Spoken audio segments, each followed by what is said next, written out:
I hear a lot of times with my clients, um, obviously I'm mostly in the marketing space, right? And when I'm talking strategy with them, I ask them what their biggest problem is. It's always one of two things. Always, like 99.9% of the time. I need more customers, or I have more customers and I don't have employees to help me do the job. So let me talk about that, because I think your first S and your O are actually really related. And so I think that what's happening here is people that are struggling to build the team out, I think maybe their self part needs a little work to become the person that the others want to work for. But So 100%. That's not a cut and dry thing, and it's not the only thing. But would you speak to that? Because if you're at a place where you're working on yourself and you're trying to build a team, you start having hires, you hire people, you don't think they're good, you churn through people too fast, you can't find the right workers. This is a huge problem. What can people do to make that better? Well, the S is, grow and learn leadership and people skills. Mm-hmm. And you've got to become the type of leader that great people want to follow. I couldn't have said it better. I agree with that 100%. In a similar way, when we get married and we walk down the aisle, we're hitching our life to someone else's life. Mm-hmm. It's really not so different when you start a new job. I agree. You may not be committed on the same level, but you're walking down the aisle with dreams of a better future. Yeah. And we need to attract the right people. I told you I attracted the wrong people because I had a bad vision early on. Yeah. But we've got to become the type of person that the kind of people we need really want to follow. And that comes down to ethics, integrity. I say this all the time, and I believe this with all of my heart. Trust is the currency of business. Mm-hmm. Matter of fact, trust is the currency of marriage and of all relationships. I would say further, trust is the currency of every relationship, yes, business or otherwise. It is. And so I need to be building trust. I have at my office, I have a piggy bank and it says trust on it. Oh, that's awesome.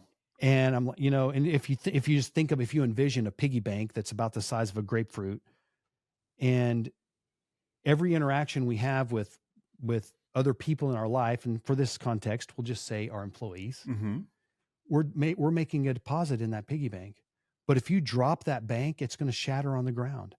And although building trust can you have some money in the bank with people, trust can be eroded so quickly.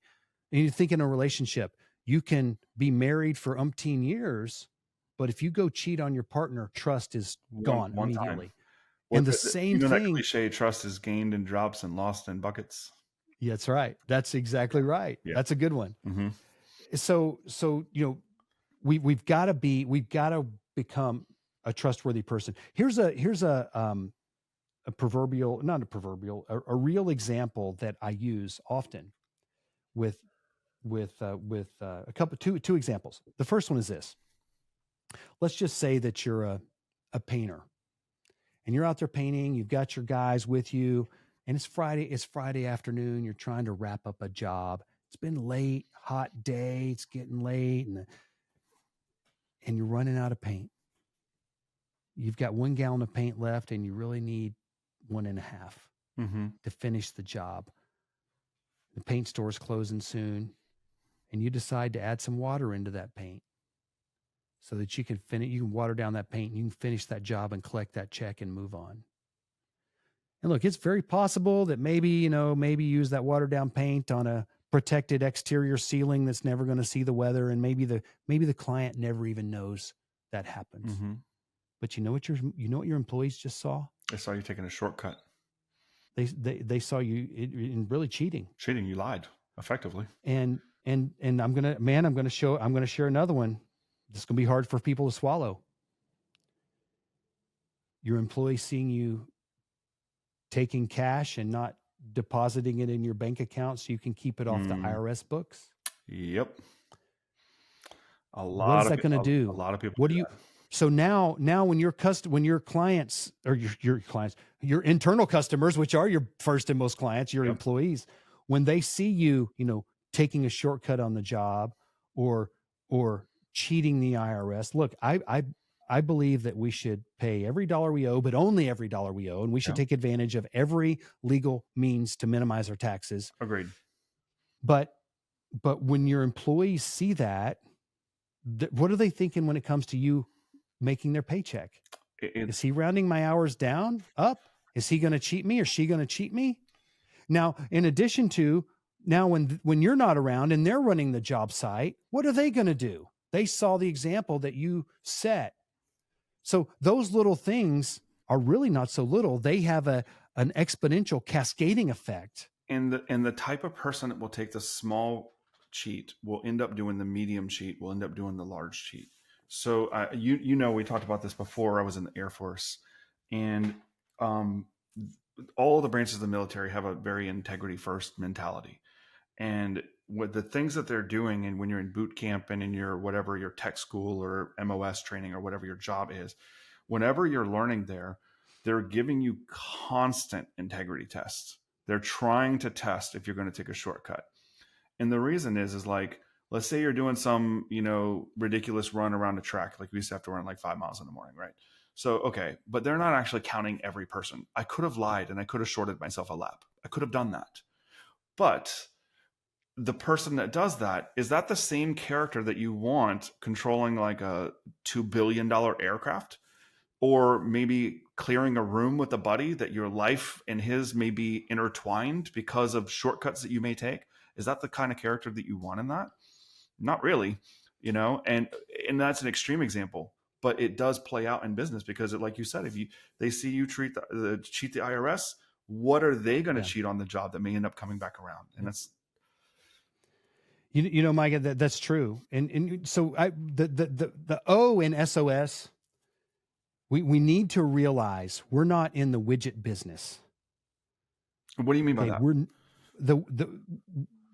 the service business, the contracting business, the roofing, painting. Okay, so we're not the widget of the thing that we do, right? Right. Is that what you mean? We're in the people business. Correct. Who do we serve? Do we serve homes and buildings? No, we serve the people that own them. The people. Mm-hmm. Who answers our phones? People. Who does the sales? People. Okay, who delivers the promises? People. Yep. Who do we buy products from? People. Yep. It's all about people. And this is like a missing link in business, is understanding. I feel like you're telling everyone here like a freaking cheat code for life. This is amazing. Well, when I learned this, Micah, this made a huge difference in my life. And this was probably, I'm going to say 2015. Okay. Maybe 2015. It could have been a little sooner. Literally, one morning, I read my Bible every morning, and I spend time. I just think on what I've read. I pray. I journal every morning, and I'm just praying one morning about just the future. And I just felt impressed. God saying to me that a key to my future success is going to be people skills. I love that. And I went back and I shared that with my team, and I'm like, okay, people skills. I really don't even know what all that means right now, but people skills. And so I again started reading and studying, and every day I learned that that's more and more true than ever before. And then you go back to what you said. Trust is the most important thing. That's the currency of those relationships. So think about Maya Angelou. I'm not even sure how you pronounce her last name. I don't either. And everybody knows this quote: "People will forget what you said. They will forget what you did, but they will never forget how they made you feel. Forget the way they made you feel." I know. And so think about our employee interactions. Mm-hmm. Let's just say that one of your employees doesn't meet your expectations, and you've got to have a crucial conversation with him or her. If that interaction doesn't end with hope for that employee, if that correction doesn't end with hope, you're going to end up losing. Look, an employee that feels like I'm heard, I'm important, I'm cared for, is going to be way more engaged and way more productive. I'm not saying don't hold people accountable. Please don't get me wrong. I mean, I have high expectations. And people are okay with high expectations. They want to know that they're heard, They're appreciated. They're seen. They're not invisible. They don't want to be treated like numbers and robots. They don't want to be treated passive aggressively. They don't want to be yelled at. And so many leaders and business owners like, well, that's just kind of manager I am. If you don't like it, hit the road. Okay, well, guess what? You know what they're going to do? They're going to hit the road. They're going to hit the road, and you're going to be back to solo before you know it. Yeah. You're going to be delivering all those promises everywhere. We're almost circling back around, because I think like what you're outlining here is the skills that the person I was talking to you about, like the person that's saying they're having trouble struggling, finding the team and keeping a team, like that is kind of the loop I think that we need to focus on.